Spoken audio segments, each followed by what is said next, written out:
Welcome to Bhagwan Ki Baatein, the YouTube channel where we talk only and only about God. And of course, the people who have attained Him, people who were born for Him, people who gave away their life for Him, people who were devoted to Him for their entire lifetime. In the ongoing series, we are narrating some of the incidents from the life of the great Bhakta Surdas. In the last capsule, we learnt about who Surdas was, that Surdas was an avatar of Akrur, and what were the circumstances under which Akrur had to reincarnate himself as Surdas. Let's see what happens next. In the city of Avanti, better known as Ujjain, there was a pious holy king. He had collected together 500 singers. The greatest among them was Tansen, an expert in music and exceedingly learned. At his singing, extinguished lamps became lighted. The king said to Tansen at that time, "I have hunted all over the world, but I do not see any other singer better than you." Hearing this, Tansen said, "Do not say that. It is God who has made one better than the other. I am the creator of the world, so said he who sits upon the lotus, Lord Brahma." Then the God created Vishwamitra and then had him make all material things. "My bed is the most majestic." Thus said the ocean. God, by the hands of Agastya, caused him to sip its water. Narad became proud, saying, "My singing is very beautiful." And Krishna then invited a bear and caused him to perform a kirtan. When Maruti thought there was no monkey mightier than himself in the world, Bharat subdued his pride. Therefore, no one should be called great or small. Hearing these words of Tansen, the king was pleased.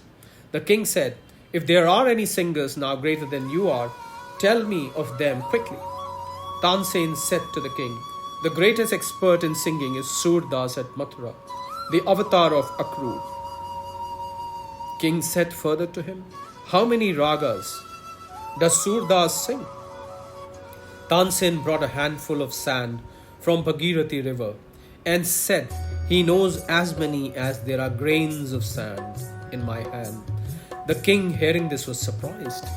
He sent a palanquin to Mathura and bring Surdas from there rather. Honoring him in many ways, the king prostrated himself before him. Because Surdas was a Vaishnav, he worshipped him, making him sit upon the golden throne. All the singers then assembled and sat down in the assembly hall, and Tansen then pleaded with Surdas. He said, "Cause all to listen to a kirtan sung by your lips. The king has invited you to come here with that purpose in mind." Surdas said to Tansen, "I am a dweller in Vaikunt. From there I have come to this world of mortals. There I sing the qualities of Hari. If you have a liking for the same, I will describe for you, in brief, the qualities of Hari." Then, taking the veena in his hand, he properly tuned it with 7 musical notes.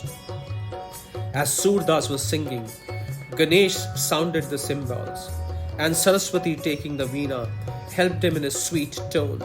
All the Gandharvas became absorbed in the music. So also the Apsaras, Rambha, Urvashi, Menka, and the husband of Rama, Vishnu, while he was performing the kirtan, came there and danced in joy.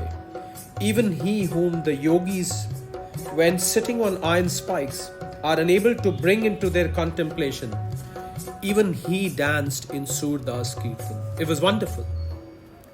Although Munis performed austerities, they cannot attain him by their ceremonial rites. Yet at the kirtan of Surdas, he danced. This is novel indeed. He whose limits are unknown by Indra, Chandra, the moon, Brahmadev and Shiva, even he enjoyed danced in front of Surdas. Thus singing, Surdas performed his kirtan with the loud acclaim of God's name.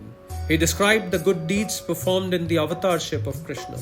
For 1 month Surdas remained in Avanti, Ujjain. He set all the men and women of the city to worshipping God. Full of love, they wagged their heads. Now it happened on a certain day that the king went to his palace and his wives pleaded with him, joining hands palm to palm. They said, "The Vaishnav Bhakt Surdas is continually singing of the good deeds of Hari. Our desire is that we should listen to his kirtan." Hearing this, the king replied, "Surdas is without sight, therefore you need not hesitate about bringing him here." The king's 500 wives and all concubines sat together with modesty and undivided attention, and they invited Surdas to come. Seating him upon the golden throne, they lovingly worshipped him. Surdas then took the veena and began to sing. All these beautiful women became absorbed in listening to him. Now, in the avatarship of Krishna, Lord Shri Krishna had cursed Satyabhama. That beautiful daughter of Subrajit had now become a slave in the palace. Now, as Surdas performed his kirtan, she came rushing to the palace. Hearing his beautiful song, she forgot all bodily consciousness, just as a deer, when hearing the sound of music, becomes lovingly absorbed in it. As she walked along at that time, she did not consider either land or water, and at that moment Surdas regained his sight. Surdas said to her, "The tank yonder is filled with water." Then, becoming at once ashamed, the women drew the curtain. "He has sight," they said to one another. Then, being ashamed, they sat hiding themselves. Seeing them alone, Sri Krishna manifested himself there, and he united in his own essential form Surdas and the maid servant Satyabhama. So that was, ladies and gentlemen, the story of great Bhakta Surdas. We promise to be back with you, coming out with the story of another great saint. Until then, goodbye, good luck, and Sadar Pranam.